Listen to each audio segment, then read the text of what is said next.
दुनिया कैलेंडर की छोटी सी गलती सुधारने के लिए लीप डे जोड़ती है, लेकिन सनातन पंचांग कभी कभी पूरा एक महीना जोड़ देता है, एक 13वां महीना नाम अधिक मास। लेकिन सवाल यह है, क्या यह गलती थी या बहुत गहरी गणना?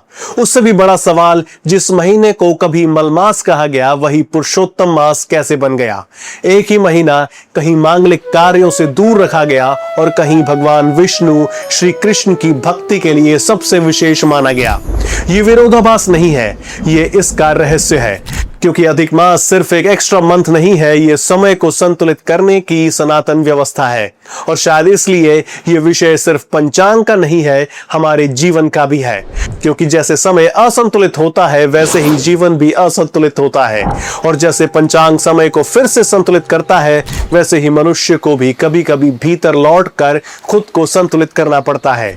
यही अधिक मास का तत्व है। सनातन में समय केवल बीतता नहीं, समय भी साधा जाता है। ओम नमो नारायणाय। ओम नमो नारायणाय। ओम नमो नारायणाय। अधिक मास को लोग कई नामों से जानते हैं। कोई इसे अधिक मास कहता है क्योंकि ये अतिरिक्त महीना है, कोई इसे मलमास कहता है क्योंकि कई परंपराओं में इस महीने में विवाह, गृह प्रवेश या बड़े मांगलिक कर्मों से बचा जाता है, और वैष्णव परंपरा में इसे पुरुषोत्तम मास भी कहा जाता है क्योंकि ये भगवान विष्णु और श्री कृष्ण की भक्ति से जुड़ा हुआ माना जाता है। 2026 में भी अधिक मास आया है। कई पंचांगों के अनुसार इसे अधिक ज्येष्ठ मास माना जा रहा है। कई जगह इसकी अवधि 17 मई 2026 से लेकर 15 जून 2026 तक बताई जा रही है। हालांकि भारत में पंचांग परंपराएं अलग अलग क्षेत्रों में थोड़ी भिन्न हो सकती हैं, इसलिए तिथियों में और नामों में स्थानीय पंचांग के अनुसार थोड़ा अंतर हो सकता है, लेकिन मूल बात वो रहती है, ये भारतीय समय गणना की एक विशेष व्यवस्था है। और इस व्यवस्था को समझने के लिए सबसे पहले पूजा नहीं, गणित समझना पड़ेगा, क्योंकि यहाँ धर्म के पीछे गणना भी है और गणना के पीछे दृष्टि भी।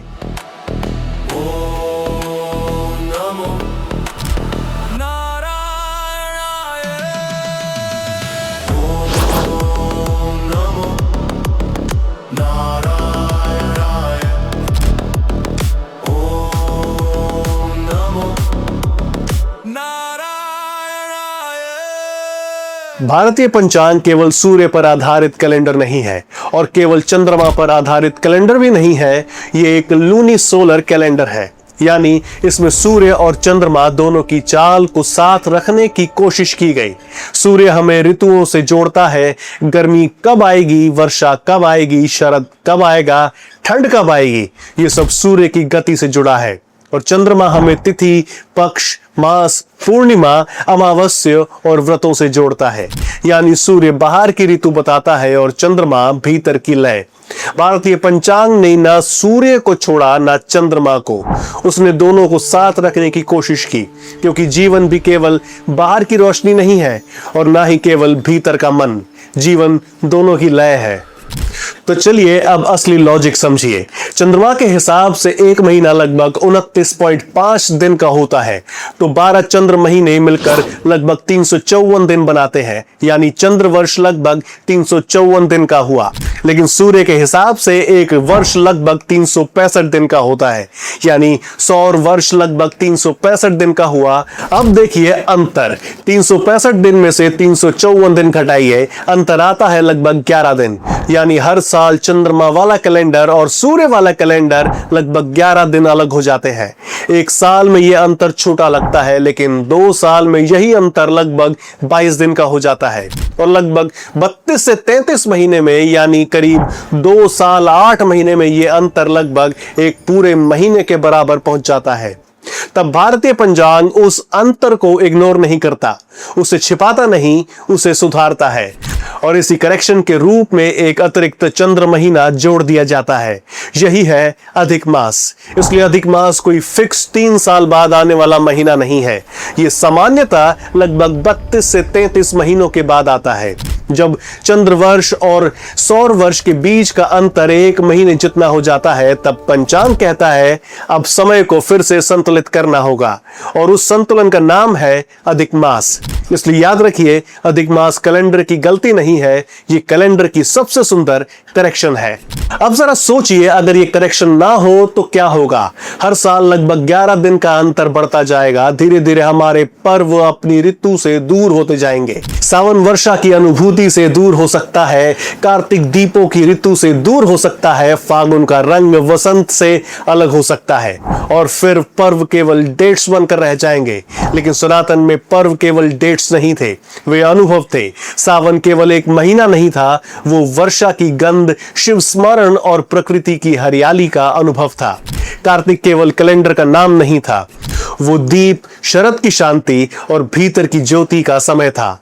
फागुन केवल एक जगह नहीं था, वो रंग, वसंत और जीवन की फिर से खिलने वाला भाव था। इसलिए अधिक मास केवल गणित नहीं है, वो ऋतु, समाज, पर्व और साधना की लय को बचाने की व्यवस्था है। हमारे पूर्वजों के लिए समय केवल घड़ी की टिक टिक नहीं था, समय आकाश में दिखता था, चंद्रमा की कलाओं में, सूर्य की दिशा में, ऋतुओं की चाल में, खेतों के बदलते रंग में और मनुष्य की साधना में। यानी समय केवल बीतता नहीं था, समय जीवन में उतरता था। और अब यहां पर एक छोटा सा टेक्निकल पॉइंट भी समझिए। सूर्य जब एक राशि से दूसरी राशि में प्रवेश करता है तो उसे संक्रांति कहा जाता है।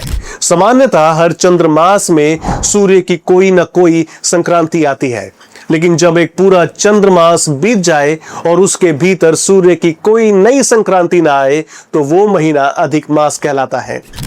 यानी चंद्रमा का 1 महीना पूरा हो गया, लेकिन सूर्य ने उस दौरान राशि परिवर्तन नहीं किया।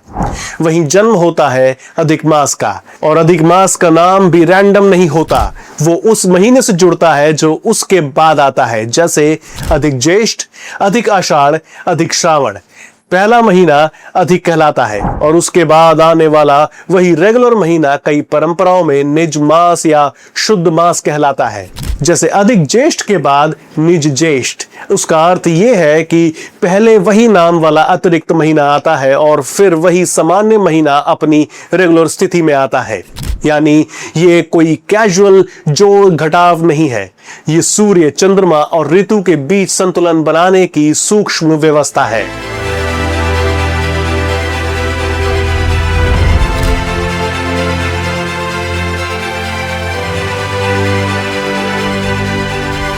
अब जरा दुनिया के कैलेंडर्स को देखें तो बात और साफ हो जाती है। ग्रेगोरियन कैलेंडर मुख्य रूप से सोलर है। काम, ऑफिस, स्कूल, सरकारी रिकॉर्ड्स, इन सब के लिए प्रैक्टिकल है। इस्लामी कैलेंडर प्योर लूनर है, इसलिए उसके महीने अलग अलग ऋतुओं से घूमते रहते हैं। लेकिन भारतीय पंचांग ने सूर्य और चंद्रमा को दोनों को साथ लेकर चलने की कोशिश की। तिथि और मास चंद्रमा से, ऋतु और वर्ष सूर्य से। एक कैलेंडर सूर्य को पकड़ता है, एक कैलेंडर चंद्रमा को। भारतीय पंचांग दोनों की लय को साथ रखने की कोशिश करता है और अधिक मास उसी कोशिश का परिणाम है। अब देखिए इस पंचांग का सबसे बड़ा विरोधाभास। जिस महीने को मलमास कहा गया, उसी को पुरुषोत्तम मास भी कहा गया। एक ही महीना कहीं मांगलिक कार्यों से दूर और कहीं ईश्वरीय स्मरण से के लिए सबसे विशेष। तो क्या यह महीना अशुभ है या अत्यंत पवित्र? असल में शायद सवाल ही गलत है। यह महीना बाहर के विस्तार के लिए नहीं रखा गया, ये भीतर लौटने के लिए रखा गया। नया घर बनाना रोका गया, लेकिन भीतर का घर ठीक करने का रास्ता खोला गया। बाहरी उत्सव थोड़े शांत हुए, लेकिन भीतर की साधना का द्वार खुला। शादी, गृह प्रवेश और बड़े सामाजिक आरंभों से विराम दिया गया, लेकिन जब दान, पाठ, व्रत, कथा, स्मरण और संयम को महत्व दिया गया। यानी अधिक मास कहता है यह समय बेकार नहीं है, यह समय बाहर फैलने का नहीं है, यह समय भीतर लौटने का है। जिस महीने को संसारिक शुरुआतों से रोका गया, उसी महीने को भीतर की शुरुआतों के लिए खोला गया। यही मलमास का गहरा अर्थ हो सकता है।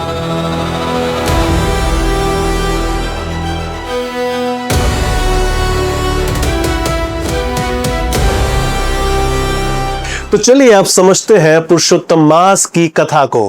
परंपरागत कथाओं में कहा जाता है कि जब ये एक्स्ट्रा महीना आया तो उसे कोई विशेष स्थान नहीं मिला। कल्पना कीजिए एक ऐसा महीना जिसे कोई अपना नहीं मानता, कोई देवता उसका स्वामी नहीं है, कोई पर्व उसका नहीं, लोग उसे अतिरिक्त कहते हैं, मल कहते हैं, खाली कहते हैं। वो महीना उपेक्षित हो जाता है और तब वही उपेक्षित महीना भगवान विष्णु की शरण में जाता है। भगवान उसे अस्वीकार नहीं करते, उसे अपना लेते हैं, उसे अपना नाम देते हैं पुरुषोत्तम, और तब वो केवल अधिक मास नहीं रहता, वो पुरुषोत्तम मास बन जाता है। इस कथा को अगर केवल स्टोरी की तरह नहीं, भाव की तरह देखें तो ये बहुत गहरी बात कहती है। जिसे संसार एक्स्ट्रा समझ रहा था, ईश्वर ने उसे अपना बना लिया। जिसे लोग खाली समझ रहे थे, भगवान ने उसे भक्ति से भर दिया। जिसे लोग मलमास कह रहे थे, उसे पुरुषोत्तम मास बनाया गया। यही सनातन की अद्भुत दृष्टि है। ये केवल परफेक्ट को नहीं अपनाता, ये छूटे हुए को भी अर्थ देता है, उपेक्षित को भी स्थान देता है और एक्स्ट्रा समझे गए समय को भी ईश्वर स्मरण में बदल देता है। सनातन ने करेक्शन को भी पवित्र बना दिया। और यही कारण है कि अधिक मास में भगवान विष्णु, श्री कृष्ण, गीता, भागवत, नाम स्मरण, दान, जप और भक्ति का विशेष महत्व माना गया। लेकिन यहाँ एक बात स्पष्ट रखनी जरूरी है। हम यहाँ चमत्कार, डर या गारंटी की बात नहीं कर रहे। हम ये नहीं कह रहे कि इस महीने कुछ करने से कोई निश्चित फल मिल जाएगा। परंपराएं अपनी श्रद्धा के अनुसार फल श्रुति बताती है, लेकिन तत्व की दृष्टि से देखें तो अधिक मास का अर्थ है एक्स्ट्रा टाइम को एक्स्ट्रा अवेयरनेस में बदलना, अतिरिक्त समय को स्मरण में बदलना और कैलेंडर करेक्शन को इनर करेक्शन में बदलना। यहीं से भक्ति का महत्व समझ में आता है। ज्ञान हर व्यक्ति के लिए आसान नहीं होता, तब हर व्यक्ति के लिए संभव नहीं होता। कर्म हमेशा शुद्ध नहीं हो पाता। मनुष्य कोशिश करता है फिर भी भटक जाता है। कभी अहंकार आ जाता है, कभी आलस्य आ जाता है, कभी मोह आ जाता है, कभी डर आ जाता है। लेकिन स्मरण हर व्यक्ति कर सकता है। नाम लेना हर व्यक्ति कर सकता है। अंदर से एक बार पुकारना हर व्यक्ति कर सकता है। भक्ति मनुष्य से उसकी विद्वता नहीं मांगती, वो उसका हृदय मांगती है। इसलिए अधिक मास में भक्ति का महत्व केवल पूजा की विधि नहीं है, ये मनुष्य को फिर से भीतर जोड़ने की प्रक्रिया है। जब कैलेंडर में एक्स्ट्रा समय मिलता है तो भक्ति उस एक्स्ट्रा समय को ईश्वर स्मरण में बदल देती है। और अब इसे अपने जीवन में जोड़कर देखिए। आज हमारे पास कैलेंडर एप्स हैं, रिमाइंडर्स हैं, डेडलाइंस हैं, मीटिंग्स हैं, टारगेट्स हैं, लेकिन समय को लेकर हमारी समझ शायद बहुत छोटी हो गई। हम टाइम को सिर्फ स्पेंड करते हैं, कितना टाइम लग गया, कितना टाइम बचा है, टाइम वेस्ट मत करो, टाइम मैनेज करो। लेकिन सनातन कहता है समय को केवल मैनेज मत करो, समय को समझो, समय को साधो, क्योंकि समय सिर्फ बाहर नहीं बीतता, समय भीतर भी बीतता है। कभी आपके भी जीवन में ऐसा हुआ कि छोटी छोटी अव्यवस्थाएं जमा होते होते पूरा जीवन भारी लगने लगे? थोड़ी थकान, थोड़ा अहंकार, थोड़ी बेचैनी, थोड़ा डर, थोड़ी दूरी, थोड़ी अव्यवस्था। शुरू में ये सब छोटे लगते हैं, लेकिन धीरे धीरे ये पूरे जीवन की लय बिगाड़ देते हैं। फिर एक दिन मन पूछता है, मैं इतना भाग क्यों रहा हूं? मैं किससे दूर जा रहा हूं और किसकी तरफ लौटना है? शायद हर जीवन में एक अधिक मास चाहिए, एक ऐसा समय जहां हम नई दौड़ शुरू ना करें, बल्कि पुरानी गति को संतुलित करें, जहां हम बाहर की उपलब्धियों से पहले भीतर की अवस्था को देखें, जहां हम कैलेंडर नहीं अपने मन को ठीक करें। क्योंकि जीवन में भी कई बार करेक्शन की जरूरत होती है, लेकिन हम करेक्शन को फेलियर समझ लेते हैं, हम रुकने को हार समझ लेते हैं, हम पॉज को कमजोरी समझ लेते हैं। अधिक मास कहता है नहीं, रुकना भी साधना हो सकता है, विराम भी व्यवस्था हो सकता है, करेक्शन भी कृपा हो सकती है। और यही है इस पूरे विषय का तत्व। अधिक मास हमें सिर्फ ये नहीं बताता कि साल में एक महीना बढ़ गया, ये बताता है कि जब समय असंतुलित हो जाए तो उसे सुधारा जा सकता है, और जब जीवन असंतुलित हो जाए तो मनुष्य भी भीतर लौट सकता है। अधिक मास कोई एक्स्ट्रा मंथ नहीं है, ये एक्स्ट्रा अवसर है अपनी गति को देखने का, अपने समय को समझने का, अपने भीतर लौटने का और उस स्मरण को फिर से जगाने का, जिसके बिना जीवन चलता तो रहता है लेकिन पूर्ण नहीं होता। क्योंकि सनातन में समय केवल बीतता नहीं, समय साधा भी जाता है। और शायद यही अधिक मास का रहस्य है। एक महीना ज्यादा नहीं, एक अवसर ज्यादा, एक पॉज ज्यादा, एक स्मरण ज्यादा और ईश्वर की तरफ लौटने का एक निमंत्रण ज्यादा।